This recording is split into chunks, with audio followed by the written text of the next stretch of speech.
5:17 pagi di Tel Aviv. Warga masih ngantuk ya, belum sepenuhnya sadar. Masih ada yang belum nyalain kompor, ada juga yang lagi narik napas panjang sebelum kerja, dan, ada yang baru selesai jaga malam. Tapi langit, nggak nunggu siapa-siapa. Radar peringatan dini Israel mendadak bip bip bip bip. Panik.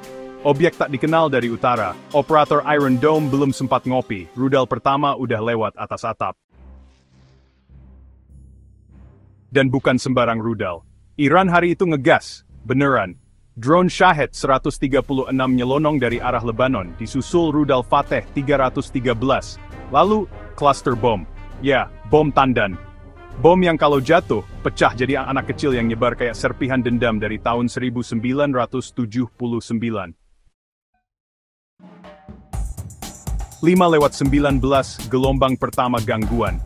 6 drone tempur Shahed berhasil lewati radar Haifa. Iron Dome menembak 2. 4 sisanya sukses menghantam fasilitas logistik militer. Bukan markas besar tapi tempat bensin, tempat supply, tempat orang isi ulang amunisi. Pesan Iran jelas, kami tahu kamu jagoan. Tapi kita tahu di mana lututmu. Gelombang kedua dimulai, dengan 4 rudal balistik ditembakkan dari arah Irak Barat. 2 rudal mengarah ke Tel Aviv, sementara 2 lainnya menuju Haifa. 2 rudal berhasil ditembak jatuh. 1 rudal meledak di pinggiran pelabuhan Haifa, menghancurkan area kontainer logistik. 1 lagi, jatuh sekitar 300 meter dari Bandara Ben Gurion. CCTV menangkap ledakan merah besar, kaca-kaca pecah dan bandara langsung lumpuh. Pesawat sipil pun akhirnya harus mendarat darurat ke Siprus.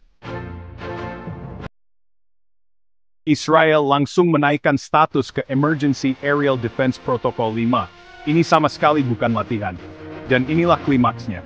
2 bom tandan dijatuhkan dari rudal yang berhasil lolos dari radar. 1 jatuh di kawasan Kiryat Ono di pinggir Tel Aviv. 1 lagi di Haifa Barat, dekat wilayah industri militer Rafael. Apa dampaknya?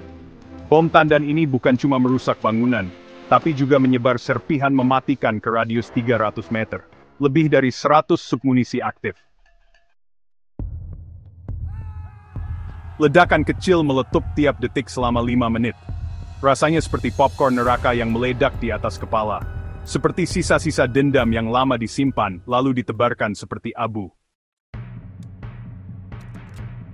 Efek langsung di lapangan ya, cukup terasa. 23 orang luka, termasuk 4 anak-anak yang terkena serpihan. 3 pabrik kecil hancur total, 2 sekolah rusak ringan, 1 masjid Palestina di Israel juga terkena pecahan, dan rusak di bagian atap. Warga sipil Israel mengungsi ke shelter, dan bunyi sirene masih terus berkumandang 15 menit setelah serangan. Nah, di Gaza, tepuk tangan terdengar dari balik reruntuhan. Karena, bagi sebagian rakyat tertindas, serangan ke Tel Aviv itu bukan tragedi, tapi rasa keadilan yang akhirnya mampir, meski cuma sebentar. Iran bilang apa? Militer Iran mengumumkan lewat siaran TV, ini adalah balasan yang proporsional atas pengeboman fasilitas kami dan pembunuhan warga sipil kami. Jika Israel dan Amerika Serikat tidak berhenti, kami punya banyak kejutan. Dan mereka menyebutnya bukan perang, tapi peringatan strategis. Setelah serangan itu, Israel benar-benar kocar-kacir. Haifa ditutup total selama 6 jam. Tel Aviv lumpuh 30%, 8 maskapai membatalkan penerbangan. Pasar saham TA35 anjlok 2,6% dalam 2 jam saja. Iron Dome memang diperkuat, tapi rakyat sudah mulai nggak percaya. Karena, gimana bisa percaya kalau sistem pertahanan miliaran dolar kalah sama drone 20 jutaan dan bom bekas revolusi? Israel sadar, ini soal jotiri. Ini skritsia pelnitsukait. Dan pagi itu, Iran menang babak pertama. Israel balas atau bungkam, jet tempur siaga di langit Lebanon. Langit belum kering dari asap rudal, tapi suara mesin jet sudah meraung di perbatasan utara. Israel nggak diam, tapi juga nggak langsung gebrak meja. Mereka balas? Iya, tapi bukan dengan gempuran brutal kayak biasa. Kali ini, strateginya beda. Karena yang kena bukan cuma wajah mereka, tapi juga gengsi pertahanan udara Israel yang konon legendaris itu. Pukul 7:15, jet tempur diaktifkan. 18 jet tempur F-16 dan F-15 di pangkalan Ramat David diterbangkan menuju utara, arah Lebanon Selatan dan wilayah udara di atas dataran Golan. Misinya?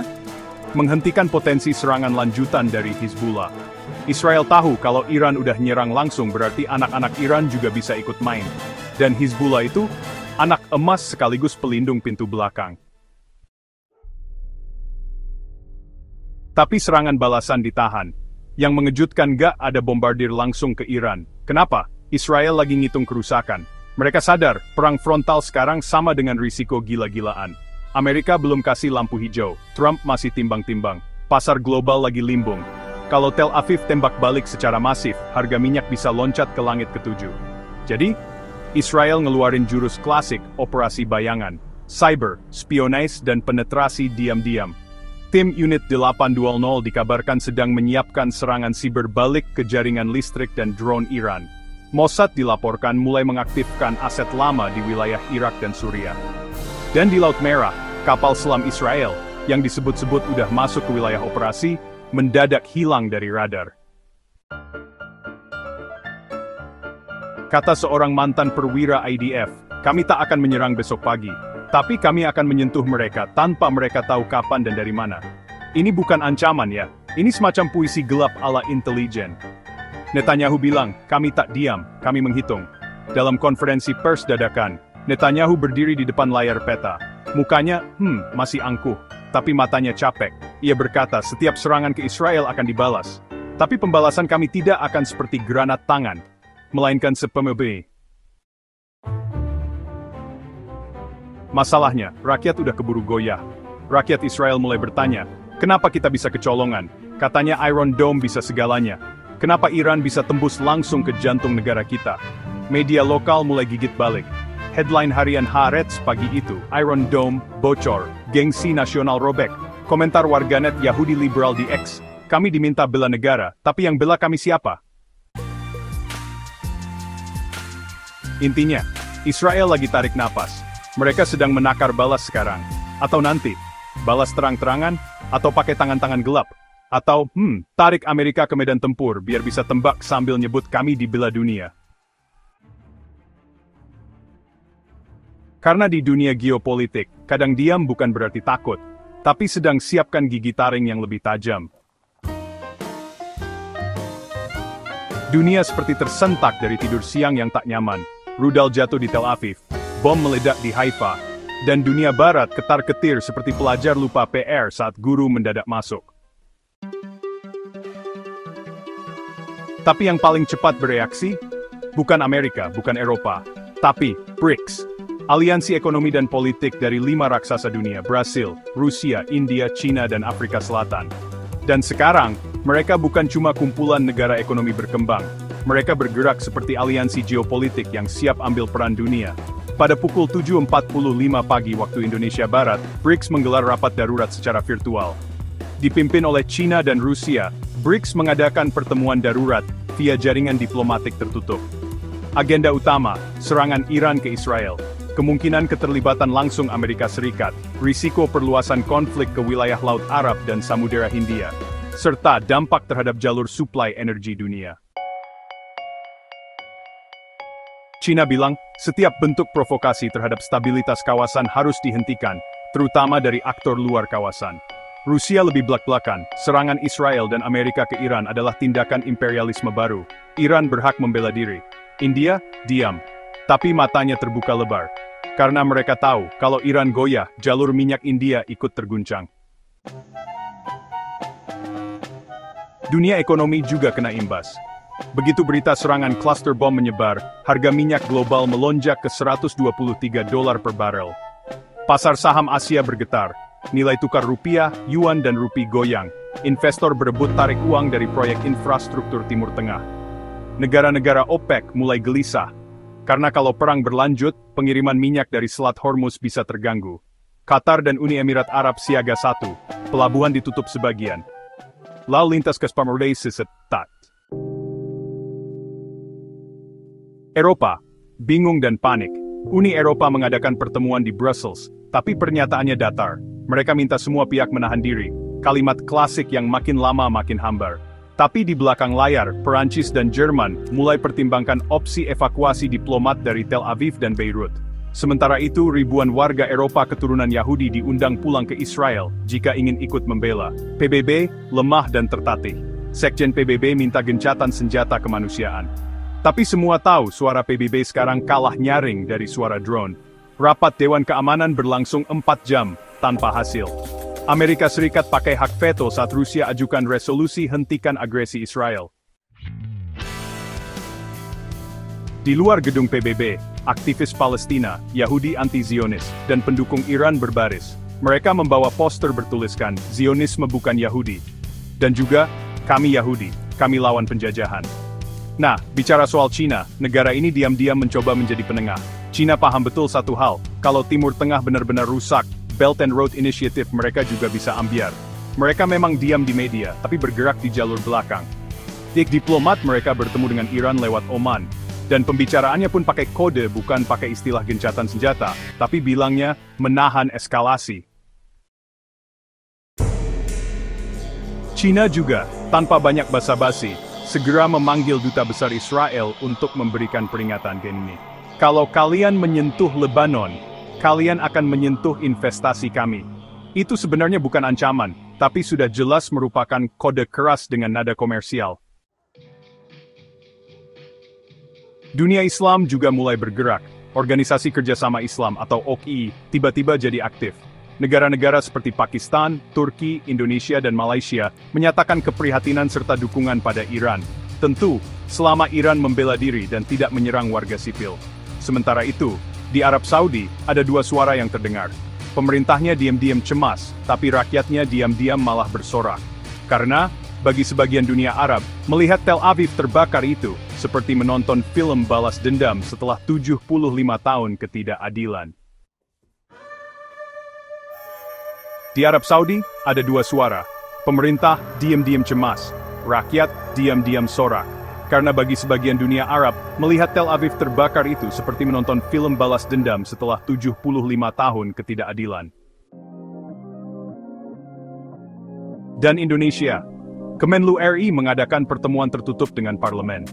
Diplomasi Indonesia sedang sibuk, satu tim ke Qatar, satu tim ke Iran, dan satu tim stay di PBB. Tujuannya, menjaga posisi netral aktif. Tapi tekanan publik dalam negeri naik. Media sosial penuh dengan tagar kami bersama Iran, bebaskan Palestina, Zionis teroris internasional. Dan untuk pertama kalinya, demo besar di depan kedubes AS dan Israel terjadi bersamaan di Jakarta. Bendera Amerika dibakar. Setidaknya stinin sukret dan marfarin mobil, bahkan budget. Singkatnya, dunia sedang menyusun ulang peta arah. Amerika ingin tetap jadi wasit, tapi malah ikut main. Israel pengen kuat, tapi kejebak narasi gagal. Iran main catur berdarah dengan pion yang sudah siap dikorbankan. BRICS lagi belajar jadi NATO versi selatan. Dunia Islam, dulu berantem, sekarang pelan-pelan satu suara. Dan negara netral, mulai sadar, kalau nggak siap berdiri, bisa ketiban runtuhan. Langit Tel Aviv baru saja dihujani, tapi riaknya sampai ke meja rapat di Beijing, Moskow, dan Jakarta. Umum simnas perang ruri, di perang mana sedepan. Dan negara netral, mulai sadar kalau nggak siap berdiri, bisa ketiban runtuhan. Langit Tel Aviv baru saja dihujani, tapi riaknya sampai ke meja rapat di Beijing, Moskow, dan Jakarta. Ini bukan cuma perang rudal, ini perang arah masa depan. Bagaimana Indonesia menyikapi ini? Dilema netralitas dan energi. Ketika langit Timur Tengah menyala, Indonesia nggak bisa pura-pura tuli. Karena walaupun kita jauh dari bom dan rudal, getaran konflik Iran-Israel-Amerika Serikat ini sampai ke dapur kita, lewat minyak, dolar, dan opini publik. Dan pemerintah Republik Indonesia sekarang, ada di tengah jalan tol geopolitik, sambil bawa sepeda. Dan pemerintah Republik Indonesia sekarang, ada di tengah jalan tol geopolitik, sambil bawa sepeda. Diplomasi ala Indonesia netral tapi peduli. Indonesia dari dulu punya gaya khas, netral aktif. Artinya, nggak pilih blok, tapi juga nggak diem. Menteri Luar Negeri Retno Marsudi langsung keluarkan pernyataan. Indonesia mendesak semua pihak untuk menghentikan eskalasi, menghormati hukum internasional, dan mengutamakan solusi damai. Indonesia mendesak semua pihak untuk menghentikan eskalasi, menghormati hukum internasional, dan mengutamakan solusi damai. Kalimatnya diplomatis, tapi di akar rumput, rakyat punya suara sendiri. Publik bergerak dari TikTok ke jalanan. Di media sosial, gelombang dukungan untuk Palestina dan Iran makin deras. Kampanye digital seperti "Ya Indonesia bersama Palestina", boikot produk Zionis, dan solidaritas untuk Iran muncul dari anak muda, emak-emak, sampai komunitas pesantren dan LSM. Demo besar digelar di Jakarta, Bandung, Aceh, Makassar. Bendera Palestina dikibarkan, bendera Amerika dibakar. Spanduk bertuliskan Zionis bukan Yahudi, tapi kolonialis jadi pemandangan umum. Dan di TikTok, video editan ledakan Tel Aviv pakai lagu dangdut viral, menunjukkan humor gelap khas netizen Indonesia di tengah kemarahan global.